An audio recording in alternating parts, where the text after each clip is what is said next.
নমস্কার, খবর দেখছেন আপডেট বাংলা চ্যানেল থেকে। আজ বুধবার 14 তারিখ জানাবো আজকের বাছাই করা 10টি গুরুত্বপূর্ণ তাজা খবর। শুরুতেই হেডলাইন্স। শুভেন্দুর জেলায় আবারও বড় ধাক্কা খেল বিজেপি। অবশেষে মুক্তি, দেশে ফিরলেন রিসরার বিএসএফ জওয়ান পুনম। মার খেয়েও ফেরেনি হুঁশ, সংঘর্ষ বিরতি ভাঙতে সিন্ধুর জলকে অস্ত্র করল পাকিস্তান। সমুদ্র থেকে পারমাণবিক হুঙ্কার, ভারতের SLBM দৌড়ে বিশ্ব হতবাক। খুনে পরকিয়া, নিজের 10 বছরের ছেলেকে মেরে পিস পিস করে সুটকেস বন্দি করল মা নিজেই। মাথার দাম ছিল 10 লক্ষ টাকা। অপারেশন সিঁদুরের পর বড় জঙ্গি নেতাকে ধরে ফেলল ভারত।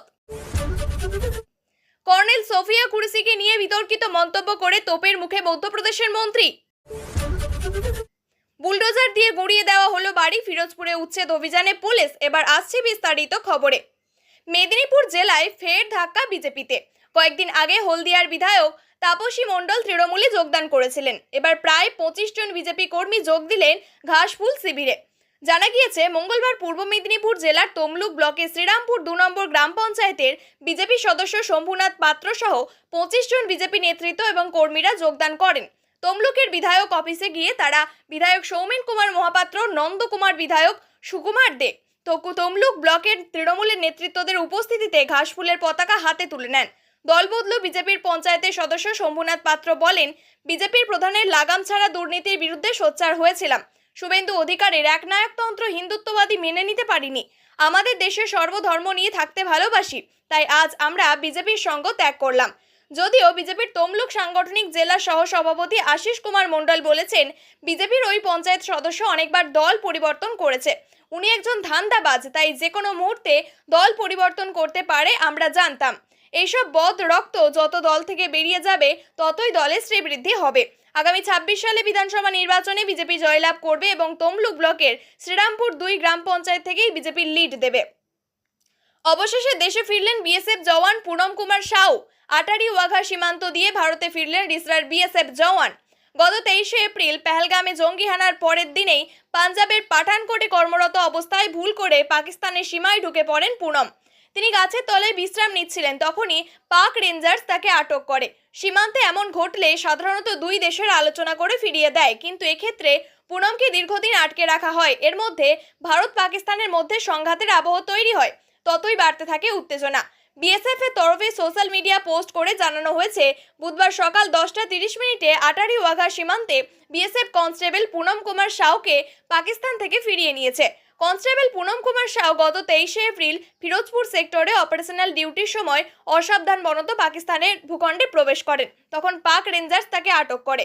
অবশেষে ভারতের প্রবল চাপের কাছে শেষ পর্যন্ত নতি স্বীকার করল পাকিস্তান। সকাল 10:30 নাগাদ পাঞ্জাবের আটারি ওয়াঘা সীমান্তে পুনম কুমার সাউকে হস্তান্তর করা হয়। স্বামীর মুক্তির জন্য অন্তঃসত্ত্বা অবস্থাতেই বিএসএফ এর সদর দপ্তরে পৌঁছে গিয়েছিলেন স্ত্রী রজনী সাউ। অবশেষে 22 দিনের মাথায় দেশে ফিরলেন রিসরার বাসিন্দা বিএসএফ জওয়ান। স্বস্তি ফিরল পরিবারে। তাই তো রজনী বলছে, আমার শীতের সিঁদুর ফিরিয়ে দিয়েছেন মোদিজি, তাই ওনাকে ধন্যবাদ।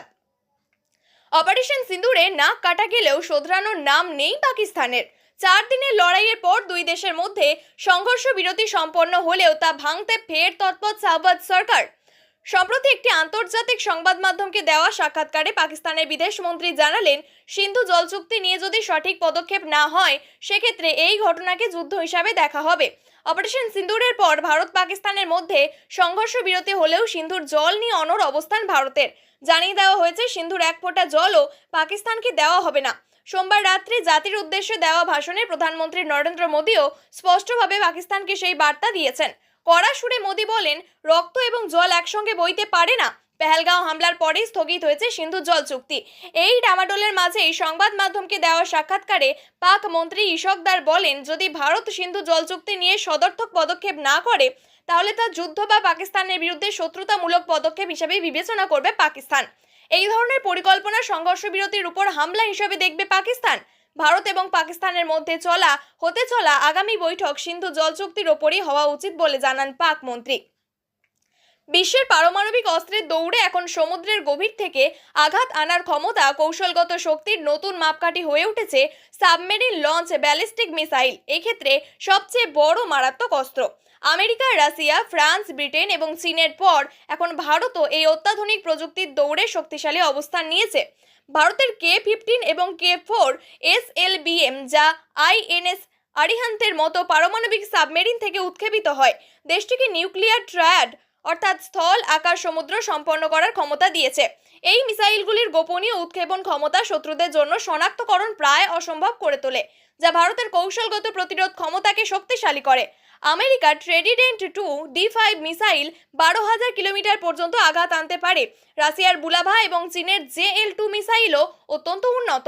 ব্রিটেন এবং ফ্রান্স মার্কিন যুক্ত প্রযুক্তি নির্ভর SLBM ব্যবহার করে। ভারতের এই অগ্রগতি কেবল সামরিক শক্তি নয়, ভারত পাকিস্তানের ভূ রাজনৈতিক উত্তেজনার প্রেক্ষিতে কৌশলগত ভারসাম্য বজায় রাখার ক্ষেত্রে গুরুত্বপূর্ণ। INS আরিহান্তের সফল পরীক্ষা এবং দেশীয় SLBM এর মোতায়েন ভারতকে বিশ্বের 6টি শক্তিশালী দেশের তালিকায় নিয়ে গেছে। এই প্রযুক্তি ভারতকে শক্তিপূর্ণ সিদ্ধান্ত গ্রহণ এবং শত্রুদের প্রতি কঠোর প্রতিরোধ ক্ষমতা প্রদান করে, যা বিশ্ব মঞ্চে দেশের প্রভাব আরও বাড়িয়েছে। পরকীয়া বাধা হয়ে দাঁড়িয়েছিল 10 বছরের ছেলে, তাই প্রেমিককে সঙ্গে নিয়ে 10 বছরের ছেলেকে খুন করলো মা।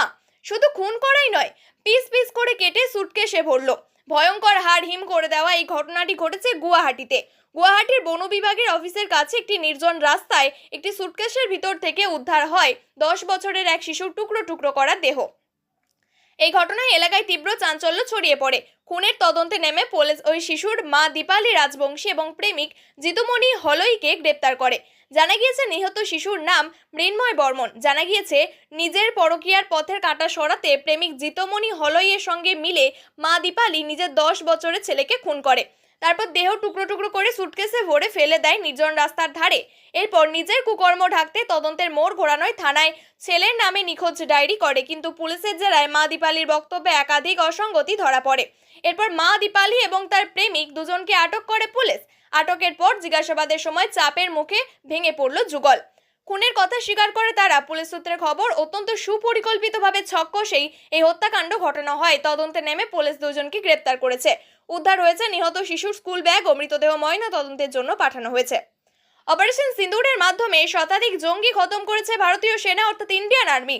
এরপরেই ভারত পাকিস্তানের মধ্যে প্রতি আক্রমণ শুরু হয়। এই আবহের আগেই সীমান্ত এলাকাগুলিতে কড়া নজরদারি শুরু হয়েছিল। সম্প্রতি চিকেন নেকের খুব কাছ থেকে 4 জন চীনা নাগরিককে গ্রেপ্তার করা হয়। এবারে খালিস্তানি জঙ্গি নেতাকে গ্রেপ্তার করলো NIA। ধৃতের নাম কাশ্মীর সিং গাওয়ালওয়াদি ওরফে বলবীর সিং। জানা যাচ্ছে বিহারের মতিহারি থেকে কাশ্মীরে গ্রেপ্তার করেছে NIA। মোতাহারি স্থানীয় পুলিশের সঙ্গে কোঅর্ডিনেট অপারেশন এই সাফল্য আসে। কেন্দ্রীয় গোয়েন্দা সংস্থা সূত্রে খবর, সন্ত্রাসবাদীদের লজিস্টিক সাপোর্ট হওয়ায় মাধ্যমে টাকা তোলার কাজ করত ধৃত কাশ্মীরি। 2016 সালে নাভা জেল ভাঙার পর এই ঘটনায় অভিযুক্ত ওই ব্যক্তি রিন্দা এবং অন্যান্য খালিস্তানি জঙ্গিদের সঙ্গে ঘনিষ্ঠভাবে যুক্ত বলে খবর। বিগত 2 বছরে কাশ্মীরের বিরুদ্ধে জামিন অযোগ্য ধারায় গ্রেপ্তারি পরোয়ানা জারি করা সহ বেশ কিছু পদক্ষেপ নিয়েছিল NIA। তার খোঁজ দিতে পারলে 10 লক্ষ টাকা পুরস্কার ঘোষণা করা হয়। অবশেষে ভারত পাক উত্তেজনার আবহে তাকে গ্রেপ্তার করল কেন্দ্রীয় এজেন্সির গোয়েন্দারা। সন্ত্রাসবাদের বোন কর্নেল সোফিয়া কুরেশিকে নিয়ে বিস্ফোরক মন্তব্য বিজেপির মন্ত্রীর। পেহেলগামে জঙ্গি হামলার পর পাকিস্তানের মাটিতে প্রত্যাঘাত করে ভারত। শুরু হয় অপারেশন সিন্দুর। সেনা প্রশংসায় পঞ্চমুখ প্রধানমন্ত্রী থেকে সেলেব সাধারণ। সাংবাদিক বৈঠকের পর সারা দেশের চোখের মণি হয়ে উঠেছেন কর্নেল সোফিয়া কুরেশি। আর ঠিক এমনই সময় তাকে নিয়ে আপত্তিকর মন্তব্য করে বিতর্কে জড়ালেন মধ্যপ্রদেশের বিজেপি মন্ত্রী কুনওয়ার বিজয় শাহ। ইতিমধ্যে কংগ্রেসের নিশানায় বিজেপির এই মন্ত্রী। তিনি বলেন, যারা আমাদের মা মেয়ের সিঁদুর মুছে দিয়েছে তাদের নিজেদের বোনকেই ব্যবহার করে হামলাকারীদের নাস্তানাবুদ করেছে। ওরা পোশাক খুলিয়ে বেছে বেছে হিন্দুদের মেরেছে, আর মোদিজি ওদের বোনকে দিয়েই উচিত শিক্ষা দিয়েছে। প্রসঙ্গত, ভারতের মিডনাইট স্ট্রাইকে জইশ প্রধান মাসুদ আজহারের ভাই এবং জৈশের অপারেশনাল হেড আব্দুল রউফ আজহারের নিকেশ হওয়ার খবর সামনে আগেই এসেছে। এবার অপারেশন সিন্দুরের খতম শীর্ষস্থানীয় আরও 5 জঙ্গি তালিকা প্রকাশ করেছে নয়াদিল্লি। তালিকায় প্রথম নাম লস্কর-ই-তৈবার কুখ্যাত জঙ্গি মুসাদুর খাদিয়ান খাস ওরফে আবু জিন্দালের। মুরদিকের মার্কাজ তৈবার দায়িত্বে ছিল সে। পাকিস্তানের সেনা তরফে নিহত জঙ্গিকে গার্ড অফ অনার দেওয়া হয়। তাকে শেষ শ্রদ্ধায় ফুল পাঠিয়েছিলেন পাক সেনা প্রধান আসিম মনির। পাকিস্তানকে পাঞ্জাব প্রদেশের মুখ্যমন্ত্রী মরিয়ম নওয়াজ, যিনি পাকিস্তানের প্রাক্তন প্রধানমন্ত্রী নওয়াজ শরীফের মেয়ে এবং পাকিস্তানের বর্তমান প্রধানমন্ত্রী শাহবাজ শরীফের ভাইজি। মাদক মুক্ত ভারত অভিযানের অংশ হিসাবে মঙ্গলবার পাঞ্জাবের ফিরোজপুরে বড়সড় অভিযান চালালো পুলিশ। পাঞ্জাবের মাদকের বিরুদ্ধে অভিযানের অংশ হিসেবে যোগিন্দর সিং সামি নামে এক মাদক ব্যবসায়ীর অবৈধ সম্পত্তি উচ্ছেদ অভিযান চালানো হয়েছে। ফিরোজপুরে এসএসপি ভূপিন্দর সিং বলেন, যোগিন্দর সিং সামি এক চোরা চালানকারী প্রাদেশিক সরকারের জমি অবৈধভাবে দখল করেছে এবং তার বিরুদ্ধে 29টি মামলা দায়ের করা হয়েছে। প্রিয় দর্শক, নিয়মিত সঠিক খবরগুলি সঠিক টাইমে পেতে সাবস্ক্রাইব করুন আপডেট বাংলা চ্যানেলটিকে। ধন্যবাদ।